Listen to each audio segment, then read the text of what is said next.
I bought the house because it was cheap. That's not how horror stories are supposed to start, right? There's always some hidden past, some tragic history, a warning that gets ignored. But the truth is, I didn't care. $58,000 for a two-story. Colonial outside Ashbrook, Virginia. It needed work, rotted porch, mold in the corners, squirrels in the attic, but the bones were solid.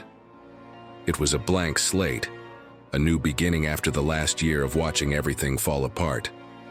Divorce, job loss, Dad dying in a hospice bed with his mouth frozen in a scream.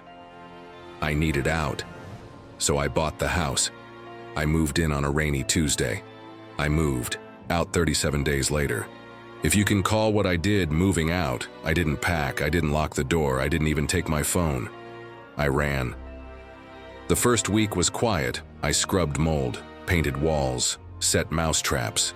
The place felt tired, but not sinister, like it had been waiting to be remembered. The air inside was heavy though, not musty, not old, heavy, like walking through water. You didn't notice it until you stood still too long. The silence was the first thing to change. Late at night, I'd hear soft tapping, first on the walls, then beneath the floorboards. Always faint, always distant, like the house had a heartbeat. The second week, things got strange. I found my toothbrush in the freezer. The clock in the upstairs hall stopped at 3:12 a.m. every night. The lights in the guest room clicked on by themselves, just once, always at 2:47 a.m., always off again by 3. I thought maybe it was wiring or my mind playing tricks. I'd been drinking too much and sleeping too little. I didn't question it. Not until I found the handprint. It was on the mirror above the fireplace. 5 fingers, too long, too thin, like they'd been melted. No smudge around them, just 5 perfect streaks of condensation, as if something warm had pressed against the glass. The thing is, I hadn't lit the fireplace. The air in that room was freezing. Then the whispers began. They started on day 18, soft, unintelligible, coming from behind the walls. I'd press my ear to the plaster and hear them, like someone having a conversation. In the next room. But the words didn't sound like English, didn't sound like anything. Just breath and cadence. A rhythm that made my scalp itch. On day 22, I saw the girl. I woke at 3:12 a.m. with a jolt. No sound, no dream. Just awake, like something had pulled me to the surface. She was standing at the foot of my bed, pale, thin, hair wet and hanging like seaweed over her face. Her arms were too long, her fingers bent at strange angles, knuckles swollen and raw. She didn't move, didn't breathe, just stared through her hair. I couldn't scream, I couldn't blink, I could only watch. Then she vanished, disappeared, not like in movies. She folded backward into herself, like paper being crushed from the center, until there was nothing but darkness. I slept in my truck after that. I should have left. But the house wanted me there. It started showing me things. On day 25, I woke up to find the floorboards in the hallway torn up. Beneath them, old photographs scattered like playing cards, black and white, dozens of faces, some smiling, some screaming, every one of them missing their eyes, scratched out, burned out, inked over. And in the center of each photo, drawn in a tight spiral, was a symbol I didn't recognize, a circle of thorns swallowing its own tail. I burned the pictures. The next night they were back, laid out perfectly on the kitchen, dilul dry unburned. The dreams got worse, they were more than dreams. I'd wake up in places I hadn't fallen asleep. Once in the attic, surrounded by dead birds, their wings spread in a ring around me. Another time in the crawl space beneath the house, mouth filled with dirt, eyes wide open. I stopped sleeping, stopped eating. My skin turned gray. My gums bled when I brushed my teeth. The house was inside me now, day 30. I heard my name, clear as a bell, a child's voice, Evan, from the basement that hadn't existed on the blueprints, the one with no visible door. But that night, the door was there, behind. The pantry shelves swung open like it had always been part of the house. I told myself I wouldn't go down. I went down. The stairs were wrong. There were too many, hundreds maybe. The descent stretched forever.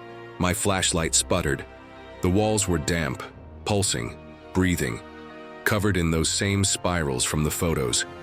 And I wasn't alone. I heard footsteps behind me, light and quick. But when I turned, there was only darkness. The whispers followed me. So did the voice. Evan, you're almost home. I reached the bottom and found a room. Circular stone walls. An altar in the center, something bound to it. It looked like a man but twisted. Bones protruding from the skin. Eyes sewn shut. Mouth frozen in a rictus of agony. And carved into the walls, thousands of names. I saw my father's, my ex-wife's, then my own, carved in fresh red, still bleeding. The thing on the altar turned its head. He ran day 31. The girl returned, but she was inside the mirror now, trapped behind the glass. She mimicked me, but always a second behind, like a recording. But every time I looked, her smile grew wider. By nightfall, she was mimicking things I hadn't done yet. I watched her reach for a knife on the table. I didn't have one there. But when I blinked, there it was, laid out before. Be like the house was trying to write the ending for me. Day 34, I blacked out for hours. Woke up with the spiral carved into my chest. Deep, clean, bleeding in time with the house's heartbeat. The house was feeding now. On my time, on my mind. On my will to leave. I saw her again, standing in the corner. She whispered, "One more day." 2:35. The mirrors were covered, not by me, by someone or something else. Black cloth nailed over everyone, except the mirror in the hall. That one stayed uncovered.